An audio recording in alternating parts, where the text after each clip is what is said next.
We are in part 1 of a new series called Resurrection Hope, which is also part 2 maybe because of Easter coming right before this.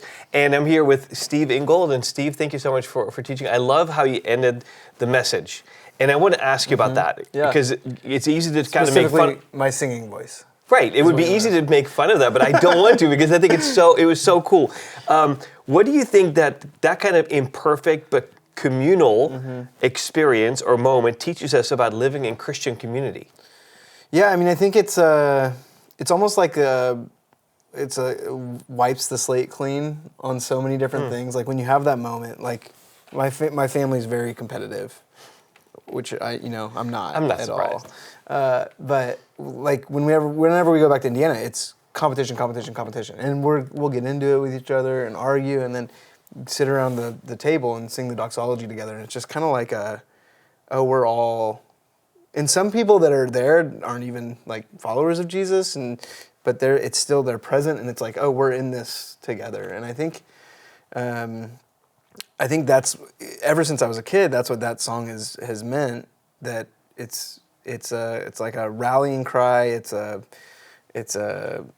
way to wipe the slate clean. It's something that brings everyone kind of on the same level with. So. That's a really good point. So, yeah. I really like that. So it's always been so. By beautiful. the way, when your grandpa was called you son of a gun, you said he didn't say son of a gun. No, he said different words. I couldn't repeat them in church. Got it. Very good. Yeah. Another question about. You're like, let me clarify. I just want to clarify. Just imagine a bartender in the middle of like Podunk, Indiana, and the words that he would say. I thought it was called Goshen. But Goshen, Podunk, same. Okay. Yeah. Let me grab your Bible real quick because I saw something. I saw here also that made me go, I want to ask a question about that. Then Jesus appeared to James and all the apostles, and then he appeared to me as one abnormally born. Yeah. Pastor, what does that mean? So I wish I could have had time to get into it, but Paul wasn't born out of the following Jesus in the same way all the others had. Jesus didn't come to him directly. He came to him on the road to Emmaus. Or not road to Emmaus. No, to Damascus. Damascus, thank you.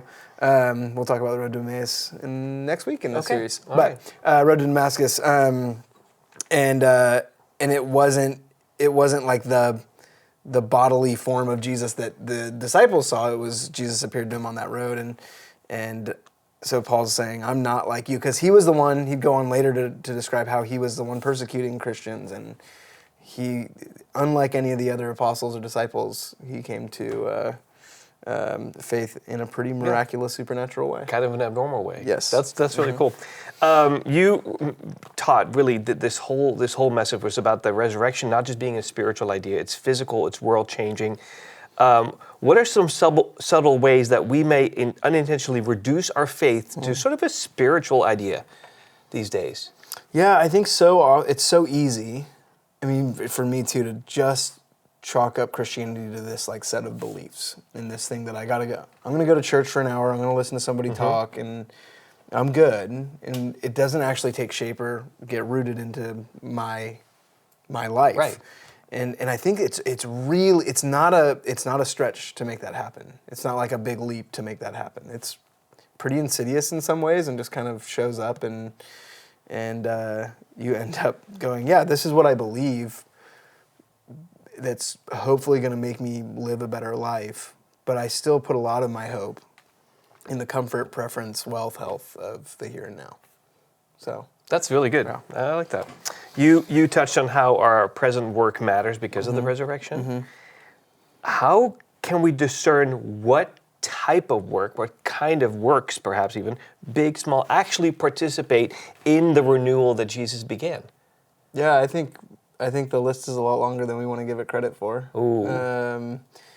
I think everything we do in the name of Jesus, anything that pursues justice or which means righting wrongs, anything that is loving in nature, anything that is good and beautiful, and like there's times where no, I won't get into that. Sorry, I was going to go on for a while. Yeah, we have limited time here, Steve. But I think there's we like to like put here's the things I need to do, but the expression of my daily life, everything that I do in that moment, is hopefully to the glory of God, hopefully in service and discipleship to Jesus. Now there's moments where I miss that for sure, probably a lot of moments, but I think just reducing it to like, here's a couple things that we can do to make sure that we're living in alignment with Jesus or living this resurrection hope. It's like, no, it's all encompassing. It's like my grandfather saying, "Don't forget I love you," when people leave. It's like my grandparents inviting people into their home and sharing resources. It's like these consistent things that they're doing that are just not like, I'm choosing to do this so that I am living the resurrection life. It's who they are, and it springs from, it sprung from like the depths of their being, and something that I was like, oh, that's the way you live your life as a follower of Jesus. That's so good, because I also think that'll help protect us from allowing, what does love require? Let me ask, what does love require? Become kind of like a slogan instead of actually something that we become. Yeah, and we live out of. That's the difference. The story I was going to tell was around the whole "what does love require" thing, but like I said, it was going to go too long. I think that's the difference between like thinking something is spiritual belief versus like a bodily one.